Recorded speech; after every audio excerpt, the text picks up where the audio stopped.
স্বাগত নিয়মিত আয়োজন এখন প্রকাশের সঙ্গে আছে আমি তোফায়েল আহমদ। বার্তা সংস্থা রয়টার্সকে ক্ষমতাচ্যুত সাবেক প্রধানমন্ত্রী শেখ হাসিনার দেওয়ার সাক্ষাৎকারে বেশ কিছু প্রশ্নের জন্ম দিয়েছে রাজনৈতিক অঙ্গনে। শেখ হাসিনা আদৌ দেশে ফিরবেন কিনা, জুলাই গণহত্যার বিচারে দীর্ঘসূত্রিতা ও রায় কার্যকরের উপায় কি হবে, আওয়ামী লীগের রাজনীতি নিষিদ্ধই থাকবে কিনা, এমন নানা প্রশ্ন ঘুরপাক খাচ্ছে জনমনে। এসব নিয়ে আলোচনার জন্য আজ স্টুডিওতে আছেন AB party chairman Mujibur Rahman Manju এবং রাজনৈতিক বিশ্লেষক গোলাম মাওলা রানী।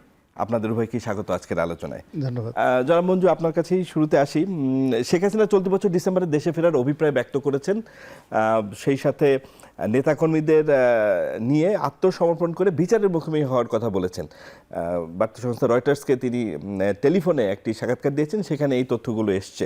আপনার কি মনে হয় যে এটা শেখ হাসিনার মনের কথা, নাকি আসলে নেতাকর্মীদের চাঙ্গা রাখার কৌশল? দুটোই হতে পারে।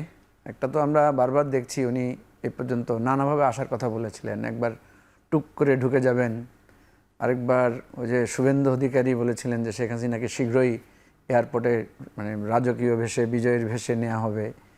তো নানা রকম কথা তো আমরা শুনেছি। এবারে যেহেতু উনি আত্মসমর্পণের কথা মেনশন করেছেন এবং ডিসেম্বরকে বলেছেন হাতে একটু সময় রেখে, সুতরাং অনেকেই মনে করছেন যে এটার মধ্যে কিছুটা হলেও মানে সারবত্তা আছে। একটা জিনিস লক্ষ্য করা যাচ্ছে যে উনি যে ভারতে অবস্থান করছেন এটা নিয়ে ভারত সরকার কিন্তু কিছুটা বিব্রত। কারণ যেহেতু বাংলাদেশের সাথে একটা বন্দি প্রত্যর্পণ চুক্তি আছে, বাংলাদেশ থেকে কিন্তু বারবার চিঠি পাঠানো হচ্ছে। শেখ হাসিনা কিন্তু এটা উল্লেখ করেছেন যে তারা বারবার চিঠি পাঠাচ্ছে, সুতরাং আর চিঠি পাঠানোর দরকার নেই, আমি নিজেই এসে উপস্থিত হব। তো এখানে একটা যদি আমরা এইভাবে দেখি যে ভারতীয় কর্তৃপক্ষ হয়তো শেখ হাসিনাকে আর রাখতে চাচ্ছেন না, কারণ তাদের উপর তো একটা চাপ তৈরি হচ্ছে এবং শেখ হাসিনাকে সেখান থেকে বসে রাজনৈতিক বক্তব্য না দেওয়ার জন্য বাংলাদেশের পক্ষ থেকে কিন্তু কয়েকবার অনুরোধ জানানো হয়েছে। সেটাও কিন্তু সেটার ভারতীয় কর্তৃপক্ষ এশিওর করতে পারে নাই। শেখ হাসিনা সেখান থেকে নানা ধরনের উত্তেজক বক্তব্য নানাভাবে দিয়েছেন। তো ফলে এখানে আমার কাছে যেটা মনে হচ্ছে যে শেখ হাসিনাকে ভারত যে আশ্রয় দিয়েছিল এবং সে আশ্রয়ের পরে হয়তো এমন একটা তারা আশা ছিল যে বাংলাদেশে হয়তো শেখ হাসিনা ফিরে আসার একটা পরিবেশ হয়ে যেতে পারে। কারণ সারা পৃথিবীতে আমরা ইতিহাস মানে যদি দেখি তাহলে দেখব যে বিভিন্ন দেশে কিন্তু গণ অভ্যুত্থানের পরে শান্তিপূর্ণ পরিবেশ ফিরে আসতে অনেক দেরি হয়েছে, কোনো কোনো ক্ষেত্রে সিভিল ওয়ারও হয়েছে। বাংলাদেশে কিন্তু এই যে আস্তে আস্তে একটা পরিস্থিতি ঠান্ডা করে একটা শান্তিপূর্ণ নির্বাচন করা এবং আওয়ামী লীগকে বাইরে রেখে নির্বাচন করার ব্যাপারটা নিয়ে অনেকে বলেছিলেন আওয়ামী লীগকে বাইরে রেখে নির্বাচন খুব বেশি ফলপ্রসূ হবে না, কিন্তু সেই নির্বাচনেও যেহেতু 70% মতো ভোট কাউন্ট হয়েছে, সো এবং যখন বিএনপি জামাত এক ধরনের কার্যকর সংসদের কার্যক্রম শুরু হয়েছে, ফলে বাংলাদেশের এই সরকারটা একটা স্থায়ী সরকার বা স্থায়িত্ব পাবে, 5 বছর কন্টিনিউ করবে, এই ধরনের একটা আশা তৈরি হয়েছে সবার মধ্যে। যদিও অনেক সংকট আছে, অনেক প্রাপ্তি অপ্রাপ্তির হিসাব, সরকারি দল বিরোধী দলের মধ্যে নানা বিষয় নিয়ে বিতর্ক আছে, কিন্তু মানুষ মনে করছে যে না, একটা স্টেবল পার্লামেন্ট এসেছে। ফলে স্টেবল পার্লামেন্ট আসলে শেখ হাসিনার কিন্তু অরাজনৈতিক পথ দিয়ে বাংলাদেশে প্রবেশ করার সুযোগটা কম। সুতরাং তাকে নিয়মতান্ত্রিক রাজনীতির মধ্যে দিয়ে আসতে হবে। এরকম কোনো একটা বোঝাপড়ার মধ্যেও এমন হতে পারে যে ভারত তাকে বলেছে যে ঠিক আছে, আপনি আইনের হাতে সোপর্দ হন, আমরা আপনাকে যতটুকু পারি আইনিগতভাবে আমরা আপনাকে দেখভাল করার চেষ্টা করব। দেখেন, এখানে ভারত কিন্তু শেখ হাসিনাকে আশ্রয় দিতে গিয়ে এবং শেখ হাসিনার সরকারকে মদত দিতে গিয়ে ভারত নিজেও কিন্তু বাংলাদেশে একটা মারাত্মক ধরনের জনরোষের বা জনগণের বলা যায় যে একটা ক্ষোভের মুখে পড়েছে। এবং বাংলাদেশের মানে বাংলাদেশ নীতি ভারতের এত বড় বিপর্যয় আর অতীতে হয় নাই। অনেকে বলছেন যে জুলাই অভ্যুত্থানটা এটাকে যদি একটা পরোক্ষ রাজনৈতিক যুদ্ধ বলেন, তাহলে সেই যুদ্ধে কিন্তু ভারতের পররাষ্ট্রনীতি পরাজিত হয়েছে। তো এই সকল কিছুর মাধ্যমে আমার কাছে দুটো জিনিস মনে হয়। একটা হচ্ছে ডিসেম্বরে যদি শেখ হাসিনা এখন না আসেন, তাহলে কিন্তু আওয়ামী লীগের এই যে নেতাকর্মীরা যে বারবার মানুষকে ডেট দিচ্ছেন বা একটা আশার দিকে থাকছেন, সেটা কিন্তু মারাত্মকভাবে একটা মানে ভঙ্গ হবে।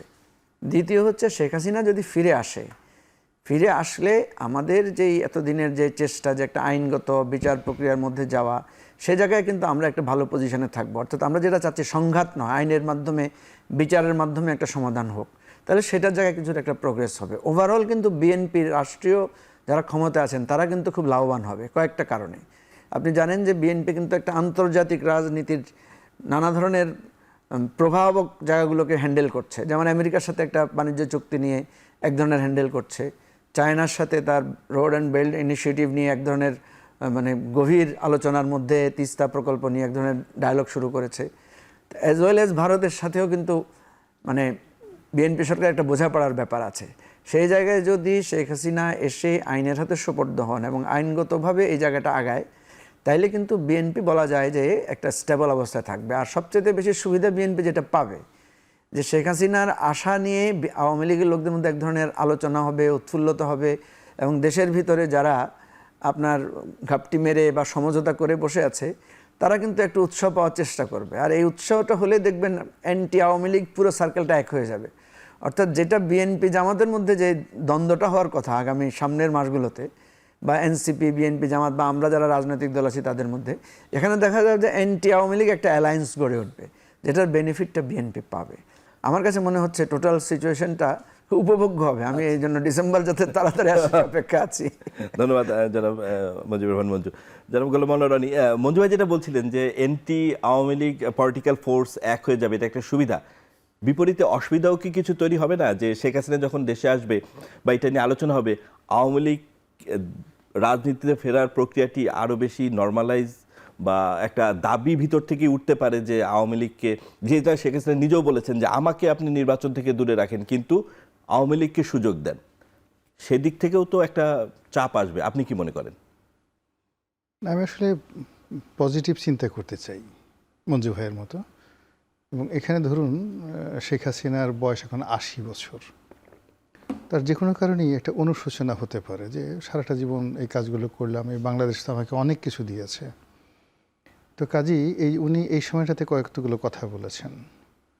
ফার্স্ট কথাটা হলো তিনি বাংলাদেশে আসবেন, কোনো হুম্বি তম্বি কিছু বলেননি, এসে সোজা একেবারে বলছেন যে আমি লোকজন সহ আত্মসমর্পণ করব বিচারের কাছে। তো এটা ওনার মুখে এত নরম কথা আগে কখনো আমরা শুনিনি। উনি সবসময় গরম কথা বলেছেন। এর আগেও বলেছেন যে জেলখানা প্রস্তুত করো, ফাঁসির মঞ্চ রেডি করো, আমি আসছি। কিন্তু এইবার তিনি বললেন যে তিনি আদালতে আত্মসমর্পণ করবেন। ২ নম্বরেও তিনি যেটা বলছেন যে যেটা কখনো কোনো অবস্থায় তিনি স্বীকার করেননি, অত্যন্ত বিনয়ীভাবে, যে দীর্ঘদিন একটা সরকার যখন ক্ষমতায় থাকে তখন সেখানে অনেকগুলো ভুল এবং ভ্রান্তি হয়, হতে পারে বলে নাই, হয়।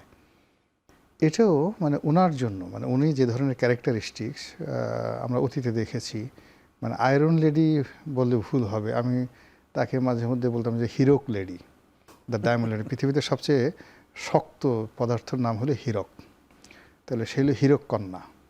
তো সেই হীরক কন্যা এরা মরে যাবে, তারপরে আবার এদের মধ্যে চোখ হলো বিড়াল চক্ষু, বিলাই চক্ষু, ক্যাশ চাই।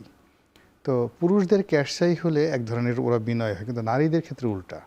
কোনো নারীর যদি বিড়াল চক্ষু হয়, ক্যাশ চাই হয়, সে কিন্তু বাঘের চাইতেও হিংস্র হয় এবং ভীষণ রকম প্রতিশোধ পরায়ণ হয়, জেদি হয়, ভাঙবে তবু মস্কাবে না, এবং যেটা বলবে ওটার উপর সে স্থির থাকবে।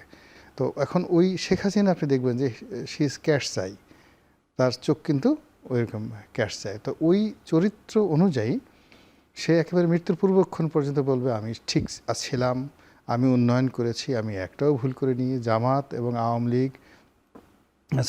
এবং বিএনপির ইনুস আমেরিকা এরা মিলে সব খুন খারাপই করেছে, আমি কিচ্ছু করিনি, আমি সাধ্য তেঁতুলের বেশি। এটা হলো ওনার ক্যারেক্টারিস্টিক্স। তো সেই জায়গা থেকে বের হয়ে তিনি বললেন যে দীর্ঘদিন ক্ষমতায় থাকলে মানুষের ভুলভ্রান্তি হয়। এরপর থার্ডলি হলো যে এই যে মঞ্জু ভাই যে কথাটা বললেন, মানে উনি আসলে ওই টেলিফোনের সাক্ষাৎকারটা দেননি, উনি রিটেন সাক্ষাৎকারটা দিয়েছেন, লিখিত। ইমেইলেও সাক্ষাৎকার দিয়েছেন। হ্যাঁ, তো লিখিত যে সাক্ষাৎকার যেটা আছে, লিখিত মানে ইমেইলে তো লিখিত সাক্ষাৎকার দিয়েছে, এটা ভেরি ডেঞ্জারাস। মানে যখন আপনি লিখিতভাবে কমিটমেন্ট করলেন যে আমি ডিসেম্বর মাসে আসবো, এখান থেকে আসলে ওনার আসলে ফিরে যাওয়ার মানে যাওয়া মানে ওনার রাজনীতিটা শেষ। ওনাকে আয়দা নভেম্বরে আসতে হবে, সেপ্টেম্বরে আসতে পারে, ইভেন টুমরো আসতে হবে, অথবা উইদিন দ্য ডিসেম্বর আসতে পারে, নচেত 2027 সনের জানুয়ারি থেকে এটা চ্যাপ্টার ক্লোজ, আমি যতটুকু ভাবে যেটা মনে আছি। এখন যেটা শুরুতে বলেছিলাম যে মানুষের জীবন সায়ান হে, আমরা একটা খুব বিখ্যাত একটা বই পড়েছিলাম শৈশবকালে, জীবন সায়ান হে মানবতার রূপ। পৃথিবীর সব বিখ্যাত বিখ্যাত লোকজন যারা খুব জীবনে খুব দাপট ছিল, মৃত্যুর আগে তাদের মধ্যে কিভাবে মানবতার যে দরদ সেটা জাগ্রত হয়। তো সেভাবে হাজ্জাজ বিন ইউসুফ তার মানে যে 10 লাখ মুসলমানকে মেরে ফেলেছিল, 10 লাখ। তো তার কাহিনী পড়তে গিয়ে আমি নিজেই কেঁদে দিয়েছিলাম। এটা হজরত রাবিয়া বসরি এবং হাসান বসরি জমানার ঘটনা। তো এটা স্বয়ং সাক্ষ্যদাতা হাসান বসরি। তো এরকম তার এরকম মানবতাবোধ জাগ্রত হয়েছিল। তো আপনার সময় থাকলে আমি ছোট্ট করে আপনার দর্শকদের জন্য কাহিনীটা বলি, 2 মিনিট লাগবে, সময় কি আছে? একটু সংক্ষেপেই বলেন আর কি। হ্যাঁ, সংক্ষেপে এটি বলি। মানে কাহিনীটা হলো এরকম যে উনি তো জীবনের শেষ বয়সে মরার আগে তওবা করতে চাইলেন। যত অলি আল্লাহদের ডাকেন সবাই বলে যে তুমি যে অন্যায় করছো এটা আল্লাহর দরবারে কবুল হবে না। পরে বলে ঠিক আছে, এই যুগের শ্রেষ্ঠ অলি হাসান বসরিকে ডেকে নিয়ে আসো। হাসান বসরিকে ডেকে আনলেন, উনিও বললেন যে না হাজ্জাজ, তুমি যে অন্যায় করেছো তোমার তওবা কবুল হবে না। যাই হোক, তিনি হাজ্জাজ চলে যাওয়ার পরে মানে হাসান বসরি চলে যাওয়ার পরে তিনি আকাশের দিকে তাকাই বললেন যে হে আল্লাহ, তোমার যারা বান্দা তোমার সারা জীবন ইবাদত বন্দিকে করে, এরা তো সবাই তোমাকে খুব ছোট মনে করে, আমি তো তোমাকে কখনোই এত ছোট মনে করিনি। এই কথা বলে আকাশের দিকে তাকিয়ে সে 2 চোখের পানি ছেড়ে দিল এবং হি ডাইড। যারা উপস্থিত ছিল তখন হাসান বসরির কাছে এসে বললো যে এই ঘটনাতেই তোমরা চলে আসার পর হাজ্জাজ তো এই কাজ করেছে, এই কথা বলে সে মারা গেছে। তো বলে তাহলে তো তার দোয়া কবুল হয়ে গেছে, তওবা কবুল হয়ে গেছে এবং সে তো জান্নাতে যাবে। হাসান বসরির কথা। তো এইভাবে হয় কি, বৃদ্ধ বয়সে তার এরকম অনেক মানবতার মানে নজির আছে। এখন তার মনে হতে পারে যে সারা জীবন বেগম জিয়াকে অনেক গালাগালি করেছি, তারেক রহমান সাহেবকে খুবই গালাগালি করেছি, তো কাজেই এখন এই ছেলেটা এই বয়সে আসছে, ক্ষমতা থাকুক না, আমি একটু তাকে এবং তিনি তো এই দেশের মাটিতে মৃত্যুর অভিপ্রায়ও ব্যক্ত করেন। হ্যাঁ হ্যাঁ হ্যাঁ যে ঠিক আছে, আমি যদি এখন তারেক রহমান সাহেবও তো মানুষ, সে যদি দেখে যে না এরকম একজন অত্যন্ত প্রভাবশালী মহিলা, সে কোনো রিভোল্ট করছে না, বাজে কথা বলছে না, সে এসে আত্মসমর্পণ করছে, তারপর যদি বলে যে বাবা আমি চাই তুমি আরও 10 বছর থাকো ক্ষমতায়, আমাকে শুধুমাত্র কবরের জায়গাটুকু দাও, আমি মরতে চাই, সম্মানজনকভাবে মরতে চাই, তো এটাও হতে পারে, মানে শান্তিপূর্ণভাবে। এটা যে হবে না, সেরকম হলে সেরকম সুযোগ দেওয়া উচিত। অবশ্যই দেওয়া উচিত। আচ্ছা, মানে আপনি এই যে উনি যে ভাষায় কথা বলছে, আপনি কেন এটাকে পজিটিভ যদি নেন যে ঠিক আছে সে তারেক রহমান সাহেবকে বা এমনি তারেক রহমান সাহেবের যে ওয়াইফ ব্যক্তিগতভাবে তাকে উনি অত্যন্ত পছন্দ করেন। এই যে এখন যিনি আছেন তার ওয়াইফ জুবাইদুর রহমান, আমি জানি, এটা আমি নিজে সাক্ষী। সে তারেক রহমান সাহেবকে কখনই পছন্দ করতেন না, কিন্তু সে চাইতো যে ঠিক আছে তারেক না আসুক, জুবাইদা আসুক। আবার এই যে দেখেন যাকে পররাষ্ট্র প্রতিমন্ত্রী রূপে আইরিনকে বানানো দিয়েছে, আইরিন কিন্তু সে আইরিনকে অত্যন্ত রকম স্নেহ করতেন। উনি বলতেন যে না ঠিক আছে, বাংলাদেশে এরকম একটা মেয়ে বাংলাদেশে জন্ম হয়েছে, ইন্টারন্যাশনাল সেক্টর এই পর্যায়ে আছে। ফলে বিএনপির মধ্যে তো কিছু কিছু মানুষ আছে যাদের সঙ্গে শেখ হাসিনার এই ধরনের স্মৃতি আছে। তো সেই দিক থেকে তার তো এরকম একটা আর্থ উপলব্ধি হতে পারে যে আমার এই বয়সে আমার ছেলে কোথায়, আমার মেয়ে কোথায়, আমার দলের যারা লোকজন আছে আমাকে ফাঁসি দিয়ে দিল, এই ঢাকা শহরে একটা লোক একটা মিছিল হলো না, ফলে এই দেশ জাতির জন্য আমার করে কী লাভ? ব্যবসা হলো দেশে চলে যাই, যা হবার তাই হবে। ধন্যবাদ গোলাম মাওলা রনি। কিন্তু মঞ্জু ভাই, তার এই কথার ভিতরে এটাও আছে, তিনি জুলাই গণহত্যার বিচারকে প্রহসন প্রমাণ করার চেষ্টাও বা লক্ষ্য উদ্দেশ্য তার আছে। তিনি এটাও প্রমাণ করতে চান যে বিচার প্রক্রিয়া তার যে বিচার প্রক্রিয়া তাকে শাস্তি দেওয়া হচ্ছে সেটার মুখোমুখি হয়ে তিনি প্রমাণ করতে চান যে এই বিচার প্রক্রিয়া প্রহসনও বটে। তাহলে কি আমরা যতটা রনি ভাই বললেন এতটাই কি মানে দ্রবীভূত হয়েছেন শেখ হাসিনা, না আসলে তার সেই যে অনুতপ্ত সেটা তিনি তো এখনো হয়েছেন বলে মনে হচ্ছে না? রনি ভাই তো যেটা বললেন এটা হচ্ছে ওনার একটা প্রত্যাশার জায়গা থেকে, মানুষের একটা থাকে না, তো শেখ হাসিনার ব্যাপারে তো আমরা কখনোই কোনো প্রত্যাশিত আচরণ শেখ হাসিনার কাছে পাওয়া যায় না। আপনি জানেন যে শেখ হাসিনা একবার বলেছিল যে উনি এরপরে আর নির্বাচনই করবেন না 65 বছরের পরে, বা এরকম একটা বয়সের সীমা দিয়েছিলেন। উনি 10 টাকা সেরে চাল খাওয়াবেন বলেছিলেন, ঘরে ঘরে চাকরি দিবেন বলেছেন, বিদেশে চিকিৎসা নেবেন না, পালাবেন না বলেছেন, অনেক কথা। এগুলো বললে একটা ডায়েরি হয়ে যাবে শেখ হাসিনাকে নিয়ে। যাই হোক, কথা হচ্ছে যে শেখ হাসিনা মানে যে কোনো রাজনৈতিক নেতার বিচার কিন্তু 2 ভাগে হয়। একটা হচ্ছে ইতিহাসের কাছে, আরেকটা হয় হচ্ছে আইনের প্রক্রিয়ায়। ঠিক আছে, ইতিহাসের কাছে একটা বিচার হয়, আইনের মধ্যে একটা বিচার হয়। আপনি দেখবেন যুদ্ধে কিন্তু সিরাজউদ্দৌলা হেরে গেছেন, ঠিক আছে, কিন্তু ইতিহাসের কাছে সিরাজউদ্দৌলা কিন্তু বিজয়ী। সিরাজউদ্দৌলা কিন্তু ইতিহাস আমাদের শ্রদ্ধার জায়গা থেকে আমরা সিরাজউদ্দৌলাকে স্মরণ করি। যুদ্ধে কিন্তু ইমাম হাসান হোসেন বা ইমাম হোসেন হেরে গেছেন, তাই না? কিন্তু ইতিহাসের কাছে ইমাম হোসেন অনেক বেশি মানে আপনি পৃথিবী ধ্বংস হওয়ার দিন পর্যন্ত মানুষ ইমাম হোসেনকে স্মরণ করবে প্রতিবাদের জায়গা থেকে, তাই না? তো ইতিহাসের একটা বিচার আছে। তো শেখ হাসিনার একটা বিচার উনি নিজেই মানে এটা সেটেল হয়ে গেছে জনগণের কাছে। যেরকম লক্ষণ সেন, যেরকম আমরা যেরকম ইতিহাস পড়ি না, যে ইখতিয়ার উদ্দিন মোহাম্মদ বিন বখতিয়ার খলজি যখন ঢুকেছিলেন, লক্ষণ সেন গরম মানে খাবার টাবার সামনে ছিল, খাবার না খেয়েই পেছনের দরজা দিয়ে পালিয়ে গিয়েছিলেন। মানে দেখেন, বাংলাদেশের সেই 1200 শতাব্দীর ঘটনার আরেকটা পুনরাবৃত্তি ঘটেছে সে 2024-এ, যে মানুষ ওইটার সাথে রিলেট করবে যে এরকম একটা মানে ধরনের দুঃশাসন কায়েমকারী ভদ্রমহিলা তো বলা যায় না, অভদ্র মহিলা, যে তিনি এইভাবে পালিয়ে গেছেন। তো শেখ হাসিনার একটা বিচার হয়ে গেছে ইতিহাসের কাছে, এটা কেউ মুছতে পারবে না। তিনি নিজ হাতে লিখেছেন এটা, যে উনি পালিয়ে গেছেন। ঠিক আছে, আজকে দেখলাম ওবায়দুল কাদেরও বলছে যে ওনারা পালিয়ে গেছেন, স্বীকার করছেন। এবং উনি ওবায়দুল কাদের সাহেব বলেছেন যে উনি নাকি পালাবো না, এটা নাকি মজা, মানে কি কৌতুক করে বলেছেন। এখন বুঝেন আপনারা, এই ধরনের লোকরা মানে ইতিহাসের কাছে এইভাবেই তারা চিহ্নিত হবেন, যে তারা কৌতুক করে কি বলেন আর বাস্তবতায় কি ঘটে আর কি।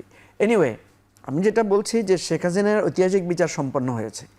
এখন পৃথিবীতে বহু লোক আছে এরকম, যারা আইনকে ফাঁকি দিয়েছেন বা নানা ধরনের ক্যারিকেচার করে আইনের হাতে বন্দী হন নাই, আইনকে অ্যাভয়েড করে চলেছেন। বাংলাদেশেও এরকম অনেক ঘটনা আপনি জানতে পারবেন।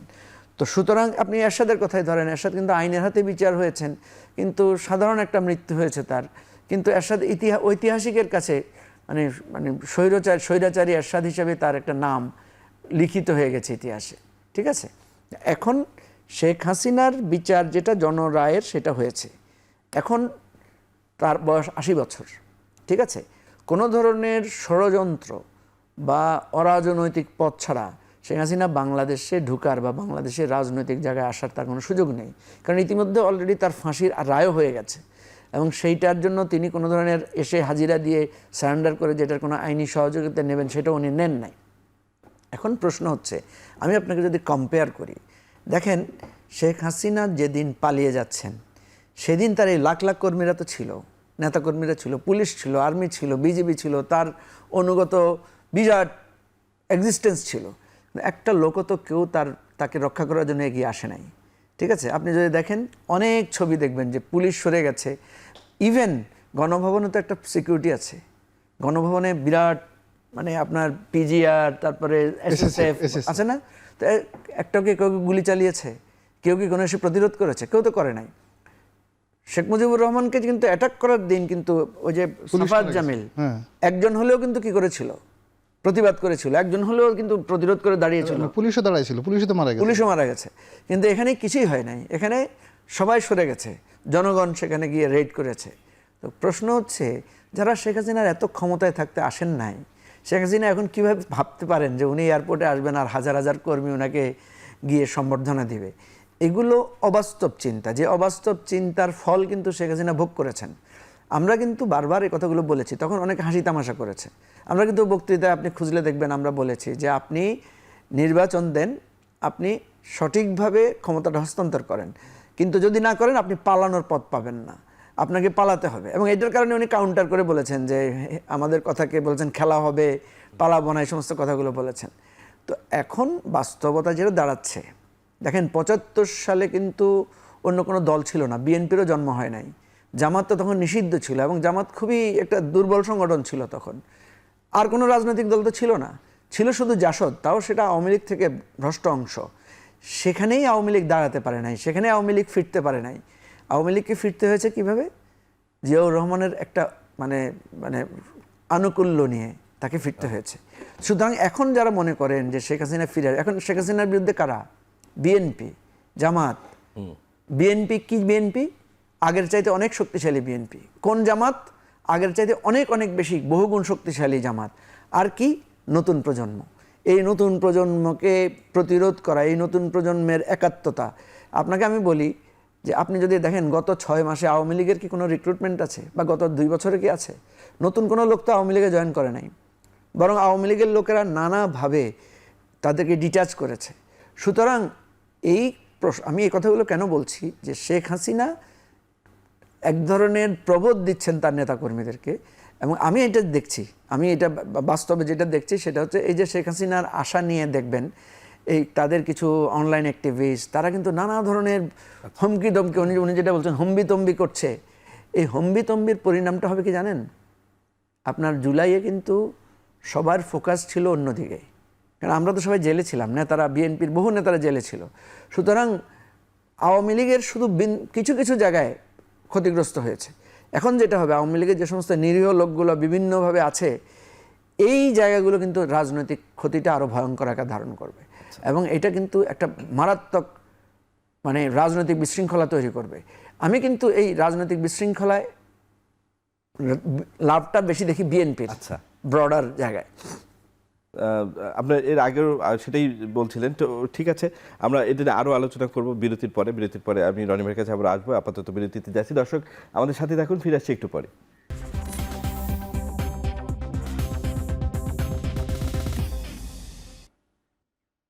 বিরতির পর আবারও ফিরলাম আজকের আলোচনায়।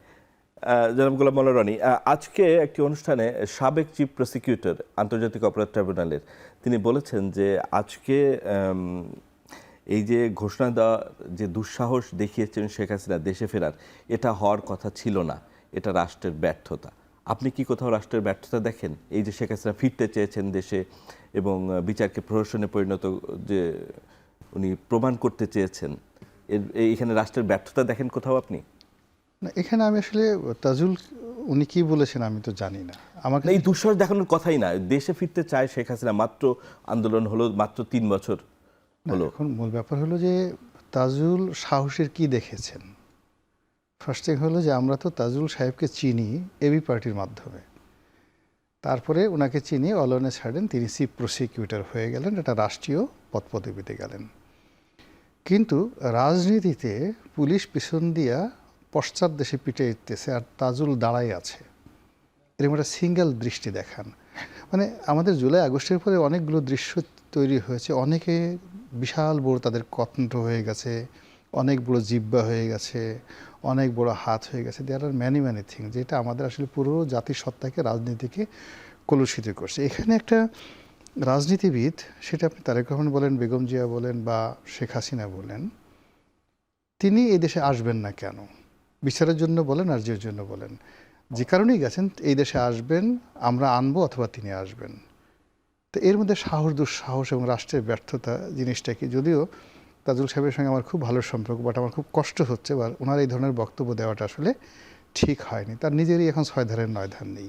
তিনি নিজের সিকিউরিটি নিয়ে সারাদিন ঘোরাফেরা করেন, ঢাকা শহরে একা একা কোথাও ঘুরতে পারেন না, জামাত তাকে নিচ্ছে না, বিএনপি তাকে নিচ্ছে না, এবি পার্টির সাথে তার কোনো যোগাযোগ নেই, হুইজ বাবা, তার নিজেরই 6 ধারের 9 ধার নাই। তো এই ধরনের মানে জিনিসগুলো হচ্ছে কি, আমরা এই টেলিভিশন আবার এগুলো নিয়ে আলাপ আলোচনা করা, it's a very ইনরিসেন্ট।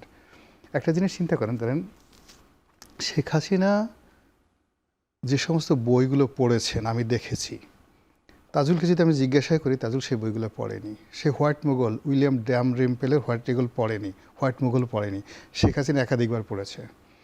Sheikh Hasina Genghis খানের বই বারবার চেঙ্গিস খান পড়েছে, কি করে খাওয়ারিজম ডাইনেস্টি চেঙ্গিস খান দখল করেছিল। তাজুলকে জিজ্ঞাসা করেন সে পড়েছে কিনা। শেখ হাসিনা পড়েছে। সে জানে যখন পৃথিবীর সবচেয়ে বড় একটা ডাইনেস্টি ছিল খাওয়ারিজম ডাইনেস্টি, সেটা দখল করলো দুর্বল একটা রাষ্ট্র, তখন সে একটা গুজব ছড়িয়ে দিল, কাহিনীটা গুজব ছড়িয়ে দিল যে মঙ্গল যারা আছে, চেঙ্গিস খানের যারা লোকজন, এরা হলো ইয়াজুজ মাজুজের বংশধর। তো ওই পুরো খাইরিজমের যে গুরগাঁও রাজধানী ছিল, দ্যাট ওয়াজ দ্য লার্জেস্ট মানে city ever made in the history. এত বড় সুরক্ষিত, ইভেন কনস্ট্যান্টিনোপলও ছিল না মধ্যযুগে। তো এরকম 12 থেকে 14টা ঘোড়া যাইতে পারতো, পুরো শহরটা এরকম ওয়াল দেওয়া ছিল। তো ওই শহরে যারা বাসিন্দা, ইনক্লুডিং দ্য মিলিটারি জেনারেল, তারা বিশ্বাস করলো যে চেঙ্গিস খান আসতেছে ইয়াজুস মাজুস নিয়ে, যারা চেটে চেটে ওয়াল খেয়ে ফেলে। এই জন্য তারা আসার আগেই তারা ওই শহর ছেড়ে পালিয়ে চলে গেল। এই যে ভয়, মানুষের মনে ভয় সৃষ্টি করে রাজনৈতিক ফায়দা নেওয়া, মার্কেটিংয়ের দুটো শর্ত আছে। একটা হলো আপনাকে ভয় দেখাবে আর আপনাকে লোভ দেখাবে।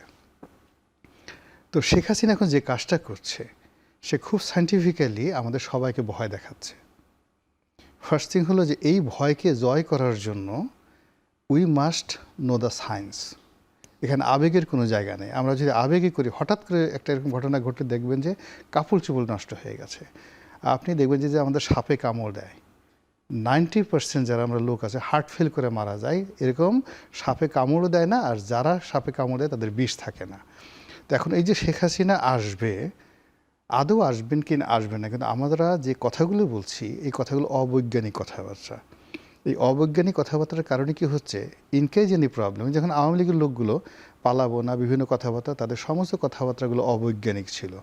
এবং যখন এই একটা বিপ্লব হলো, সেই বিপ্লবের প্রেক্ষিতে একটা সিঙ্গেল লোক দাঁড়াতে পারলো না, মানে রিভোল্ট করতে পারলো না, অথচ তখনও ছাত্রলীগ, যুবলীগ, আওয়ামী লীগের যে লোকগুলো ছিল যদি একটু ঠিক মতো দাঁড়াতো তাহলে ইতিহাস ভিন্ন হতে পারতো। আবার এখন যারা আছে তারা মানে অতিরিক্ত স্বপ্নবাসর, অতিরিক্ত হম্বিতম্বি কথাবার্তা সব মিলিয়ে এমন সব লোক কথাবার্তা বলছে মানে যেগুলো আসলে না শোনা যাচ্ছে, না বলা যাচ্ছে, কিন্তু অঙ্গ জ্বলে যাচ্ছে। মূল ব্যাপার হলো, যদি ইন টাইম এনি ক্রাইসিস, আপনার এই কয়দিন আগে দেখেন কোথায় আসিফ মাহমুদ, সজীব ভুইয়া, সে আজ মানে কাকে বলে বিএনপি, আওয়ামী লীগ, মির্জা ফখরুল, কাউকে সে পাত্তা দেয় না। এখন ঢাকা শহরে ঘুরে বেড়াচ্ছে, নোবডি আস্কিং হিম, তাকে জিজ্ঞাসা করছে না। তো এই রাজনীতিতে হলো কি, আপনাকে যে কোনোভাবে মিনিমাম 3 যুগ সাস্টেন করতে হবে। 3 যুগ সাস্টেন করার পরে আপনি একটা বড় কথা বলতে পারেন। আর আমাদের এই যারা লোকজন আছে যারা 3 বছর সুন্দরভাবে সাস্টেন করেছে, এরকম তাদের ট্র্যাক রেকর্ড নেই। কিন্তু যে ভয় দেখানোর কেন, সেই ব্যাখ্যাটা কি দেবেন? কেন শেখ হাসিনা ভয় দেখাতে চাইছে? ভয় দেখাচ্ছে এই কারণে, আপনি একটা এলাস্টিসিটি আছে, ধরেন আপনি রাজনীতি ছোট প্রাসঙ্গিক থাকতে চায়, যেটা না রাজনীতির প্রাসঙ্গিক না, এটা যুদ্ধের একটা নীতি। আপনি চিন্তা করেন, যদি আপনি দুজন লোক ধরেন ইতিহাসে, শেরশাহ এবং হুমায়ুন। শেরশাহ তার জীবনের সমস্ত সফলতা অর্জন করছে পালিয়ে পালিয়ে, সে শুধু পালিয়েছে, বারবার পালিয়েছে। তো বারবার পালিয়ে এটা কী করছে, অনেকটা ইলাস্টিসিটির মতো করে তার যা প্রতিপক্ষ, সে প্রতিপক্ষ সে রিল্যাক্স করে দিয়েছে। এবং যেই সময় সে তার প্রতিপক্ষ মনে করেছে আর শেরশাহের কোনো অস্তিত্ব নাই, ঠিক সেই সময় চৌসার যুদ্ধে সে আক্রমণ করে পুরো হুমায়ুনকে এমন অবস্থা করে দিয়েছে যে সে নদী পার হয়েছে ন্যাংটা হয়ে, কাপড় চোপড় ছিল না। শেখ হাসিনা ফিরে আসতে চায় বা এভাবেই এটা কৌশল? ফার্স্ট থিং হলো যে সে এই রাজনীতিতে বহু অঘটন ঘটিয়েছে, আবার অঘটন ঘটাবে। অস্বাভাবিক কিছু নয় যে বহুবার আপনাকে কামড়িয়েছে, বহুবার আপনার গলা টিপে ধরেছে, বহুবার আপনাকে চেঁচা দিয়েছে, আপনি বহুবার তার হাতে মার খেয়ে আব্বা আব্বা করে কান্নাকাটি করছেন। পরে শেষ বসে মানুষ যত বুড়ো হয়, তত এই সমস্ত লোক যত বুড়ো হয় তত বেশি তাদের দক্ষতা বাড়ে, অভিজ্ঞতা বাড়ে, যদি বলেন কুটনামি বাড়ে, শয়তানি বাড়ে। গ্রামীণ অঞ্চলে গিয়ে দেখবেন অনেকে যে বুড়া সারা জীবন এরকম কাজ করছে, বুড়া বা বুড়ি, যত বুড়ি হচ্ছে তাদের শয়তানি বুদ্ধি বাড়ে। আপনার এই কথা মনে করার কোনো কারণ নেই। ওনার এই অভিজ্ঞতা, সারা জীবনের অভিজ্ঞতা, সারা জীবনের প্রাপ্তি, এইগুলো সব মিলিয়ে এখন সে শুধু টকবক করে ফুটছে। ওই যে চেঙ্গিস খানের, আপনি যদি চেঙ্গিস খান কীভাবে মারা গেছে আপনি জিজ্ঞেস করেন আমাদের রাজনীতিবিদদের, কয়জন বলতে পারবে? এখন উনি ওই জিনিসগুলো আগে পড়েছেন, হাউ চেঙ্গিস খান উইন, কীভাবে সে উইন করেছে, এই বই সে পড়েছে। আপনার তার লাইব্রেরিতে এই বই আমি দেখেছি। তো যার জন্য আপনাকে এই জিনিসগুলো বুঝতে হবে যে তার মাইন্ড সেট আপটা কোন পর্যায়ে আছে। আপনি তার সাথে ফাইট করবেন, ফাইট করার জন্য তো আপনাকে এখন ভারতের মতো একটা শক্তিশালী রাষ্ট্র তার পাশে আছে, সে সেখানে একজন প্রধানমন্ত্রীর প্রোটোকল পাচ্ছে, নরেন্দ্র মোদী থেকে শুরু করে সেখানে ভারতের পররাষ্ট্রমন্ত্রী যেখানে বলছে যে হাসিনা জি আমাদের গেস্ট, উনি কখন আসবেন, কখন যাবেন, এটা তার ব্যাপার। 1 2 নম্বর হলো শেখ হাসিনা ওখানে বসে সে বলছে আমি এখানে বসে কি বলবো, করব, আর কখন যাব না যাবো এটা ভারতের সিদ্ধান্ত নয়, এটা আমার সিদ্ধান্ত। আপনি এটা কি ঠাট্টা মনে করেন?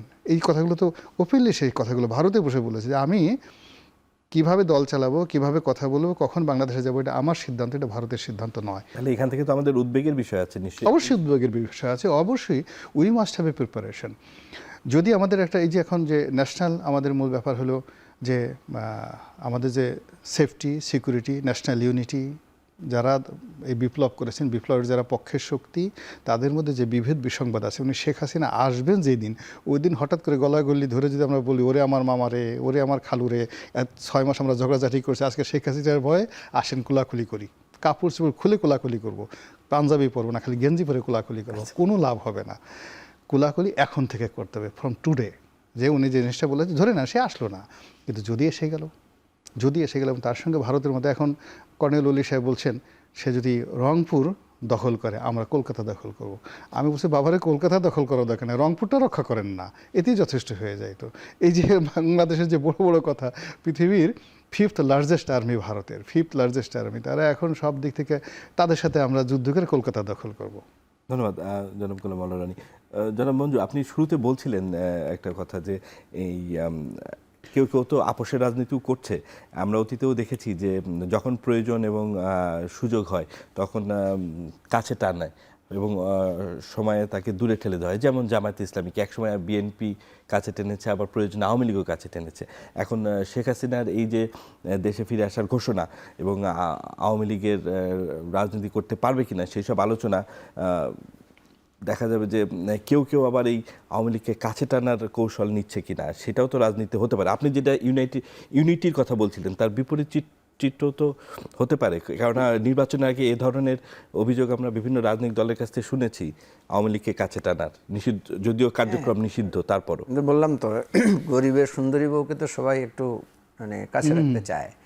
আওয়ামী লীগের অবস্থাটা সেটাই হয়েছে। ইলেকশনের সময় আমরা দেখেছি বিভিন্ন জায়গায় জামাত বিএনপি নানাভাবে তাদের পক্ষে ব্যবহার করেছে এবং তাদের ভোটটা নিয়েছে। এবং দেখবেন যে বিএনপি অভিযোগ করে যে আওয়ামী লীগের লোকেরা জামাতকে ভোট দিয়েছে, আবার জামাত অভিযোগ করে যে বেশিরভাগ ক্ষেত্রে আওয়ামী লীগের লোকেরা ভোট দিয়েছে। তো এটা সত্য, আওয়ামী লীগের লোকেরা ভোট দিয়েছে এবং এটাই নিয়ম যে যখন মানে একটা দুঃসময় আসে তখন সে কোনো না কোনোভাবে সে সারভাইভ করার চেষ্টা করে। আমি রনি ভাইয়ের দু একটা কথা একটু একটু যুক্ত করতে চাই। উনি ওই যে তাজুল ইসলাম সাহেবের কথা বলেছেন। তাজুল ইসলাম সাহেব কিন্তু আপনার জুলাই অভ্যুত্থানের সময় গুলিবিদ্ধ হয়েছিলেন এবং ওনার কিন্তু লম্বা সংগ্রামের ইতিহাস আছে। আপনি জানেন ওনাকে গুমও করা হয়েছিল, যেহেতু উনি আন্তর্জাতিক অপরাধ ট্রাইব্যুনালে উনি খুবই কঠিন সময়ে যারা সেখানে দণ্ডিত, যাদেরকে অন্যায়ভাবে বিচার করা হয়েছে, উনি কিন্তু কেউ তাদের পক্ষে দাঁড়ায় নাই, উনি কিন্তু আইনি লড়াই করেছেন। তাজুল ইসলাম কিন্তু মানে কোনো সাধারণ ব্যক্তি হিসাবে না, উনি কিন্তু মানে একজন তরুণ আইনজীবী হিসাবে তখনই উনি কিন্তু বড় বড় আইনজীবীদের সাথে ফাইট করে উনি একটা অবস্থান নিয়েছিলেন, যার কারণেই কিন্তু তাকে এই গুরুত্বপূর্ণ দায়িত্বটা দেওয়া হয়েছিল। এবং আপনি জানেন যে এই দায়িত্বটা পালন করতে গিয়ে অনেক রকমের হুমকি, অনেক রকমের প্রলোভন, এগুলোর কিন্তু ঘটনা ঘটেছে। এবং তাজুল ইসলাম সাহেবের ওই জায়গাটায় ওনার যে একটা গ্রহণযোগ্যতা তৈরি হয়েছে ওভারঅল, যে উনি আইনের উপরে থেকে এই লড়াইটা করেছেন। সুতরাং ওনার মানে উনি এমন হঠাৎ করে যে পরিস্থিতি আসলে উনি মুচড়ে পড়বেন বা যে কোনো বিষয়টা কিন্তু ওরকম না আর কি। যাই হোক, আমি যেটা বলি, শেখ হাসিনা এই যে আপনি বলছেন ভয় দেখাচ্ছে, ম্যাকিয়াভেলির একটা বিখ্যাত থিওরি আছে বা ওনার একটা গাইডলাইন আছে। উনি বলেছেন যে তুমি যদি রাষ্ট্র শাসন করতে চাও তাহলে দুটো জিনিসের সংমিশ্রণ লাগবে, একটা হচ্ছে ভয় আর একটা হচ্ছে ভালোবাসা। বলছেন তুমি যদি মানে শুধু ভালোবাসা দিয়ে রাষ্ট্র শাসন করতে চাও তাহলে পারবা না। বলছে আর যদি তুমি শুধু ভয় দিয়ে শাসন করতে চাও তাহলে শাসন করতে পারবা, ঠিক আছে, কিন্তু তোমার বিরুদ্ধে একটা সময় গিয়ে বিদ্রোহ হবে। তো আমার কাছে মনে হয়েছে শেখ হাসিনা এই ভয় দেখিয়ে আমাদেরকে শাসন করেছেন তো 12 বছর 15 বছর 16 বছর, তার পরিণতিটা সেরকম হয়েছে। তিনি ম্যাকিয়াভেলির থিওরি ফলো করেছিলেন, কিন্তু ম্যাকিয়াভেলি যে লাস্টে সতর্কতা যেটা দিয়েছিলেন সেটা উনি আর উতরাতে পারেন না। উনি হয়তো ভেবেছিলেন যে উনি এটা উতরিয়ে যাবেন, তো এখনও কিন্তু উনি ওই ভয় দেখানোর জায়গায় আছেন। তো সেদিন আমার খুব মজা, আমার কাছে একজনের মেসেজ পাঠিয়েছে আমাকে থ্রেড দিয়ে যে এবার আসলে কিন্তু আর রক্ষা পাবা না তোমরা, তোমাদেরকে আমরা শেষ করে ছাড়বো। আরেকজন মেসেজ পাঠিয়েছে যে শেখ হাসিনা তো ভারতে পালাইতে পারছে, তোমরা কোথায় পালাবা। তো আমি বলছি যে ভাইরে, আমাদের তো কোথাও পালানোর জায়গা নাই, সুতরাং আমরা এখানেই থাকবো। আর আমাদেরকে তুমি ভয় দেখাইতেছো, তো আমরা তো এই ভয়কে জয় করেই তো লড়াই করছি। শেখ হাসিনা 2024-এ যেরকম পাওয়ারফুল ছিল, এর চাইতে আর কত পাওয়ারফুল হতে পারবে শেখ হাসিনা, ঠিক আছে, হোক না, আমার তো এটা নিয়ে কোনো অসুবিধা না। আমরা তো শেখ হাসিনাকে ফেস করেছি, এমন না যে আমরা কোনো আর্টিফিশিয়াল প্রসেসে করেছি। আমরা 17 বছর 16 বছর বারবার ইলেকশনে লড়াই করেছি, পারি না, আবার তো সমবেত হয়েছে, আবার তো রাজপথে এসেছি। রনি ভাইয়ের আরেকটা বিষয় আমি একটু বলি, সেটা হচ্ছে পৃথিবীর ইতিহাসে সাম্রাজ্যবাদী শক্তি তাদের খেলার পুতুলদের বিপদে কেউ এসে দাঁড়ায় নাই। আমেরিকা আপনি দেখেন, ওই যে কাবুল যে ছেড়ে গেছে, ওই যে হেলিকপ্টারে উঠে জোড়ায় গেছে, তাদেরকেও রক্ষা করে নাই। ভারত 15ই আগস্টে শেখ মুজিবের হত্যাকাণ্ডের পরের ঘটনা অনেকে মনে করেছিলেন যে আর্মি পাঠাই দিবে, ইন্ডিয়ান আর্মি, করে নাই। আপনার ব্রিটিশরাও কিন্তু ওই আপনার মীর জাফরকে রক্ষা করে নাই শেষ পর্যন্ত, বরং মীর জাফরের করুণ পরিণতি হয়েছে। সুতরাং আমি আপনাকে বলি, ভারত শেখ হাসিনার জন্য তেমন কিছু করবে না, যেহেতু তাদের আন্ডারস্ট্যান্ডিং ছিল, গোপন চুক্তি ছিল, সেই চুক্তির আলোকে শেখ হাসিনাকে সে আশ্রয় দিয়েছে এবং এটা ভারতের উপায় ছিল না কিছু করার। কারণ ভারত যদি শেখ হাসিনাকে আশ্রয় না দিত তাহলে এই উপমহাদেশ সারা পৃথিবীতে ভারতের এই নির্লজ্জ দালালি করার মানে কবর হয়ে যেত, আর কেউ করতো না। এখন এটা কিন্তু আমাদের জন্য একটা বিরাট সিগনিফিক্যান্ট ঘটনা ঘটেছে যে শেখ হাসিনা ভারতে গিয়ে আশ্রয় নিয়েছে, এবং ভারত কিন্তু চিরজীবনের জন্য একটা ভুল করেছে সেখানে শেখ হাসিনাকে আশ্রয় দিয়ে, যদিও তাদের উপায় ছিল না। এখন কথা হচ্ছে যে এই যে আমরা যেটা বলি 15ই আগস্ট শেখ মুজিবের জন্য কিছুই করে নাই ভারত, বা আমরা যেটা বলি যে ওই মানে আফগানিস্তানে মানে আমেরিকার পুতুলদের জন্য যেমন তারা কিছু করে নাই, ঠিক তেমনিভাবে ইতিহাসে আরেকটা লেখা হবে যে শেখ হাসিনার জন্য ইন্ডিয়া তেমন কিছুই করলো না, শুধু কিছুদিন ভালো খাওয়া দাওয়ার ব্যবস্থা রাখা ছাড়া। এবং এর পিছনে কিছু করা সম্ভব না, কারণ এরকম একটা জনরোষ জনমানুষের, আপনি দেখেন বিএনপি জামাতের মধ্যে অনেক বিতর্ক আছে, এনসিপির মধ্যে অনেক বিতর্ক আছে, কিন্তু শেখ হাসিনা প্রসঙ্গে কিন্তু কোনো বিতর্ক নাই। শেখ হাসিনা প্রসঙ্গে সবাই কিন্তু একজোট এক জায়গায়। কেন? কারণ শেখ হাসিনা অনবরত ভয় দেখাচ্ছে কাকে? বিএনপিকেও ভয় দেখাচ্ছে, জামাতকেও ভয় দেখাচ্ছে, এনসিপিকেও ভয় দেখাচ্ছে। ফুললি একটা মানে যেটা রনি ভাই বলেছেন, আমি তো মনে করি শেখ হাসিনার যত শিক্ষা এবং জ্ঞান প্রত্যেকটাই বৃথা। একেবারে উনি মানে মানে একটা মানে বলা যায় যে নন টেকনিক্যাল একটা স্টেপ নিয়েছেন, একটা ভুল পদক্ষেপ নিয়েছেন, এবং সেই ভুল পদক্ষেপ উনি কন্টিনিউ করছেন। ধন্যবাদ। আমাদের আরেকটা বিরতি নেওয়ার সময় হচ্ছে। দর্শক, আমরা আরেকটা বিরতিতে যাচ্ছি, ফিরে আসছি একটু পরে।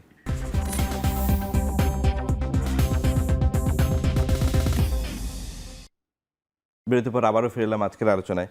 জনাব গোলাম মোল্লা রনি, শেখ হাসিনার সাক্ষাৎকারে আরও একটি বিষয় আমরা দেখলাম, তিনি বলেছেন যে তিনি তার নেতাকর্মীদের বিভিন্ন দেশে যারা পালিয়ে আছেন তাদের সাথে নিয়ে আসবেন।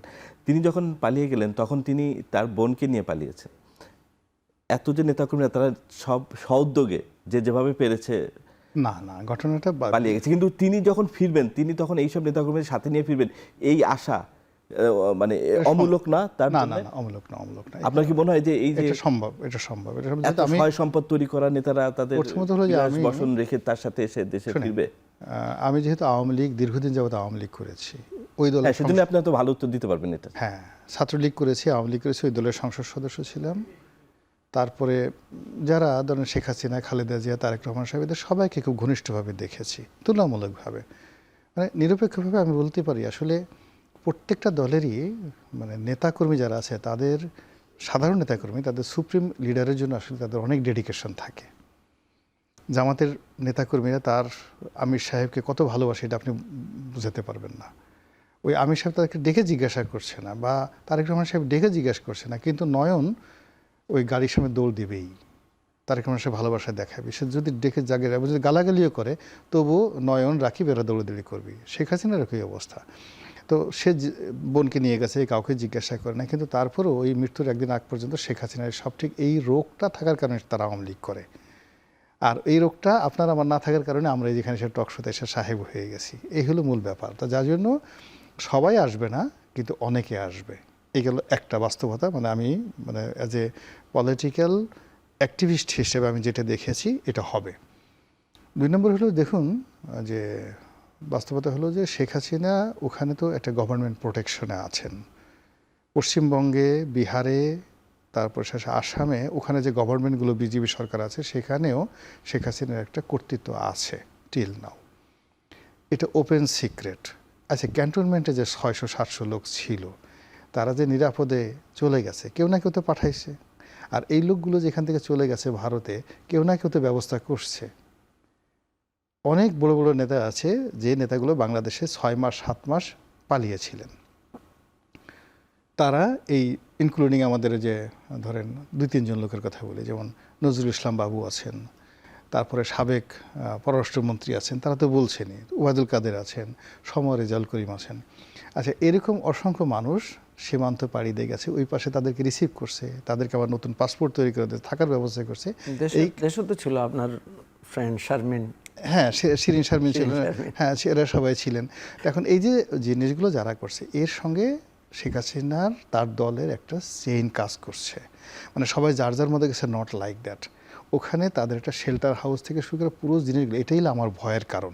কোঅর্ডিনেটেড ওয়েতেই হয়েছে তাদের, রাইট। তাদের কন্টিনিউড মানে তারা ধরেন আরও 1 মাস আগের থেকে তাদের প্রস্তুতি ছিল, তাদের পালানো হতে পারে। আপনি তাপসের সঙ্গে শেখ হাসিনার কথার ধরন দেখে তো বুঝতে পারেন। তিনি তাকে বলে দিতে চাইছে তুমি এটা বলে দাও এয়ারপোর্টে আমি চলে যাচ্ছি। মানে ইট মিনস পরিবারের একটা বিরাট অংশকে আপনি দেখেন শেখ পরিবারের শেখ পরিবার কেউই তো একজন শুধু অ্যারেস্ট হয়েছে, সেটা আবুল হাসনাত আবদুল্লাহ সাহেবের ছোট ছেলে তাও হ্যাঁ, ও ছাড়া আর সবাই নিরাপদে উনি নিয়ে গেছেন। তো এটা তো একটা প্ল্যান না থাকলে তো হয় না, এই প্ল্যানে নিয়ে গেছেন। দুই নম্বর তার যারা আপনজন তাদেরকে নিয়ে গেছেন। আর যাদেরকে ধরা হয়েছে জেলখানাতে আপনি দেখেন সালমান সাহেবকে ধরা হয়েছে, আনিসুল হককে ধরা হয়ে গেছে, এগুলো আওয়ামী লীগ খরচের খাতায় ফেলে দিয়েছে। মানে এদেরকে আওয়ামী লীগ খরচের খাতায় ফেলে দিয়েছে এবং এদেরকে রেখে গেছে যে তোদেরকে ধরুক, কিন্তু তারা যাদেরকে অ্যাসেট মনে করেছে তাদের নিয়ে গেছে, তাদের সবাইকে তারা নিয়ে গেছে। ফলে এই মানুষগুলো একসাথে আসবে না, এটা আপনি বুকে হল্প করে বলতে পারেন না। ধন্যবাদ। আমাদের তো সময় কম, আমাদের এখানে শেষ করতে হচ্ছে। জনাব মঞ্জু, এখন প্রশ্ন উঠেছে দল হিসেবে আওয়ামী লীগের কী হবে? তাদের একটা মানে আন্তর্জাতিক অপরাধ ট্রাইব্যুনালে তদন্ত সংস্থা তদন্ত করছে তাদের অপকর্মের ফিরিস্তি ৭৩ থেকে সর্বশেষ সময় পর্যন্ত। এখন আওয়ামী লীগ শেখ হাসিনার দেশে ফেরার মাধ্যমে আওয়ামী লীগ প্রাসঙ্গিক হয়ে উঠবে, অনেকের এরকম আশঙ্কা। আপনি কি মনে করেন যে দল হিসেবে আওয়ামী লীগ এখন তো কার্যক্রম নিষিদ্ধ আছে, দল নিষিদ্ধের দাবিটা আসলে মানে পাবে কিনা, জনসমর্থন পাবে কিনা? আমাদের গ্রামাঞ্চলে একটা গল্প আছে, সেটা হচ্ছে ওই এক ভদ্রলোক ধান ক্ষেতের মাঝখান দিয়ে যাচ্ছিল, তার চাচার ক্ষেতের মধ্যখান দিয়ে। তো যখন ধান ক্ষেতের মাঝখান দিয়ে যাচ্ছিল, ধান তো নষ্ট হচ্ছিল, তো চাচা চাচা দেখে বলছে এই কে রে আমার ধান ক্ষেত নষ্ট করে। তো সে দাঁড়ায় গেছে, চিন্তা করছে চাচা তো দেখে ফেলছে, এখন আবার পিছনের দিকে যায়। তো সে যখন পিছনের দিকে যাচ্ছে, চাচা আবার বলে যে আবার পিছনে যায় আমার ধান নষ্ট করে। তো সে বলে যে চাচা এখন আমি কি করব? বলে যে তুই কিও করতে পারবি না। আওয়ামী লীগ তার রাজনীতিকে এমন জায়গায় এসে দাঁড় করিয়েছে। দেখেন, আওয়ামী লীগ অনেকে বলে যে আওয়ামী লীগ সন্ত্রাসের আশ্রয় নেবে। আওয়ামী লীগ যে সন্ত্রাসের আশ্রয় নিয়েছে, ওসমান হাদিকে হত্যাটা কিন্তু আওয়ামী লীগের একটা যোগসাজশে দেশীয় আন্তর্জাতিক জায়গা থেকে। কি লাভ হয়েছে দেখেন, বরং ওসমান হাদি একটা বীর আকারে হাজির হয়েছে জনসমক্ষে। এবং এইটাকে ওসমান হাদিকে কেন্দ্র করে যে পরিমাণ অ্যান্টি আওয়ামী লীগ সেন্টিমেন্ট এবং অ্যান্টি ইন্ডিয়ান সেন্টিমেন্ট আমাদের দেশে প্রডিউস হয়েছে, আমার মনে হয় এটা তারা বিরাট, তারা এখন মানে সারা জীবন এটার জন্য কী করবে, আফসোস করবে। ঠিক আছে, এবং এটা আফসোস করছেও তারা। কথা হচ্ছে আওয়ামী লীগ এমন একটা জায়গায় নিয়ে গেছে তাদের রাজনীতিটাকে, এমন একটা অবস্থানে সে চলে গেছে, তার পক্ষে সমাধান বের করতে হলে তাকে দীর্ঘদিন চুপ থাকতে হবে, কথা বুঝছেন, এবং তাকে আইনি বিচার প্রক্রিয়ার মধ্যে দিয়ে তাকে সোপর্দ হতে হবে। এটাই প্রসেস, আর কোনো প্রসেস নাই। কারণ সে যখনই রাজনীতিতে দেখবেন আপনি, এই যেটা রনি ভাই বললেন, আওয়ামী লীগের প্রচুর লোকেরা কিন্তু নানাভাবে নানা আন্ডারস্ট্যান্ডিংয়ের মধ্য দিয়ে কিন্তু এখনও ছিল। ঠিক আছে, আপনি দেখবেন কোনো না কোনো কাভারেজের মধ্যে আছে। এবং আমি তো বলি আওয়ামী লীগ 3 ভাগ হয়ে গেছে, মানে 5ই আগস্টের পরে। 1 ভাগ পালিয়ে গেছে কোনো না কোনোভাবে, শেখ হাসিনার চ্যানেলে হোক, নানা ব্লেসিংসে হোক, নানাভাবে পালিয়ে গেছে। আরেক ভাগ দেশে আছে কিন্তু পালাতে পারে নাই, আন্ডারস্ট্যান্ডিং করে আছে, নানাভাবে বিএনপিকে টাকা দিয়ে, জামাতকে বুঝিয়ে নানাভাবে আছে। আরেক ভাগ হচ্ছে নিরীহ টাইপের, যারা ওই যে নেতা কর্মীরা কিছু টাকা পাঠায়, মাঝে মাঝে মিছিল করে, অ্যারেস্ট হয় এবং বিভিন্ন সময় তারা নির্যাতন নিপীড়নের শিকার হয়। এখন আওয়ামী লীগ যখনই মাথা তোলার চেষ্টা করবে, আওয়ামী লীগ এমনি থাকলে কেউ কিছু বলবে না, কারণ ওদের থেকে তো সুবিধা পাচ্ছে।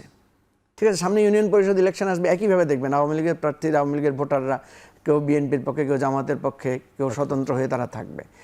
যখনই তারা রাজনৈতিক হিস্সায় আসবে, দেখেন বিএনপির সাথে আওয়ামী লীগের কিন্তু আদর্শিক বিরোধ নাই, ক্ষমতার দ্বন্দ্ব আছে, বিরোধ আছে, এবং অনেক লম্বা বিরোধটা। 17 বছরের বিএনপির লোকেরা নানাভাবে আওয়ামী লীগের হাতে নির্যাতিত হয়েছে, নিপীড়িত হয়েছে, তাদের সম্পদে দেখবেন সব কিছু কিন্তু বিএনপি। আজকে আপনি দেখেছেন বিএনপির একজন নেতা, সম্ভবত যে নোয়াখালীর এমপি ফারুক সাহেব, জালাল উদ্দিন ফারুক সাহেব, উনি একদম পাবলিকলি বলেছেন যে আগে আওয়ামী লীগের যে ইয়াবার ব্যবসা ছিল, এটা এখন আমাদের বিএনপির কিছু নেতারা এই ব্যবসা করছে। এটা কিন্তু একটা সিগনিফিক্যান্ট একটা প্রুফ যে আওয়ামী লীগের সব কিছুই এখন বিএনপির লোকেরা এই আন্ডারস্ট্যান্ডিংয়ের মধ্যে দিয়ে সে কর্তৃত্ব নিচ্ছে। যখনই সে আবার মাথা তোলার চেষ্টা করবে, সে কিন্তু তাকে ঘাপটে মেরে ধরবে। জামাতের সাথে আওয়ামী লীগের দেনা পাওনাটা অনেক লম্বা, অনেক রক্তের, অনেক আদর্শের এখানে ঝগড়াটা আছে, একটা বিরাট আদর্শিক লড়াই আছে, এবং জামাত বাংলাদেশের ইতিহাসে সবচেয়ে শক্তিশালী অবস্থানে আছে। ঠিক আছে, সুতরাং এটা জামাত কিন্তু মানে জামাত প্রয়োজনে বিএনপির মানে সাথে একেবারে বিনা শর্তে এক হয়ে যাবে, কারণ অতীতেও হয়েছে জামাত কিন্তু একদম বিনা বাক্যে বিএনপির পক্ষে, কিন্তু আওয়ামী লীগকে সে ঠেকানোর জন্য জায়গা থাকবে। কখন থাকবে? যখন আওয়ামী লীগ উত্থান হওয়ার চেষ্টা করবে। আর যখন আওয়ামী লীগ সমঝোতা করে চলবে, জামাতও আওয়ামী লীগকে পালবে, পুষবে। এনসিপির ঘটনা বা আজকে নিউ জেনারেশনে যেটা আছে এটার সাথে তো আওয়ামী লীগের একেবারে ফ্রেশ। দেখেন এখন কিন্তু আমরা এখনো জুলাই নিয়ে আছি, আওয়ামী লীগের 15 বছরের হিসাব নিকাশ কিন্তু অনেক কিছু বাকি আছে। যখনই আওয়ামী লীগ উঠার চেষ্টা করবে তার পুরানো হিসাবগুলো আস্তে আস্তে। এটাও তো ঠিক যে আইন করে দল নিষিদ্ধ করলে সেটা না, আমি শুনেন, আইন করে নিষিদ্ধ করুক আর যাই করুক, রাজনৈতিক হিসাব সবসময় আইন দিয়ে হয় না। রাজনীতিকে আমি আপনাকে বলছি সবসময় ইতিহাস দিয়ে হয়। আওয়ামী লীগ ইতিহাসের যে জায়গায় নিজেকে নিয়ে গেছে, আমি তো মনে করি ধরেন আওয়ামী লীগের এই যে উনি বলছেন তারা আসবে, শেখ হাসিনার ডাকে আসবে কেন? ভয়ে আসবে। শেখ হাসিনা যদি মৃত্যু হয় বা শেখ হাসিনা যদি না থাকে বা শেখ হাসিনার যদি একবার ওই ভয়টা কেটে যায়, আওয়ামী লীগকে আর কেউ ধরে রাখতে পারবে না। মানে আওয়ামী লীগের আর কে যা আওয়ামী লীগকে ওই ভয় ভীতি বা ইয়া দেখিয়ে যে কাকে আনবে সেরকম আর কোনো অস্তিত্ব থাকবে না। আওয়ামী লীগের ঐতিহাসিক ভুলটা, সত্যটা আওয়ামী লীগ বুঝতে পারলে এটা আওয়ামী লীগের জন্য কল্যাণ। ধন্যবাদ জনাব মুজিবুর রহমান মঞ্জু এবং জনাব গোলাম মাওলা রনি আমাদের এই আলোচনায় যোগ দেওয়ার জন্য। দর্শক, আজ এখানে শেষ করছি, আবারও দেখা হবে সমসাময়িক বিষয় নিয়ে। ভালো থাকবেন, শুভরাত্রি।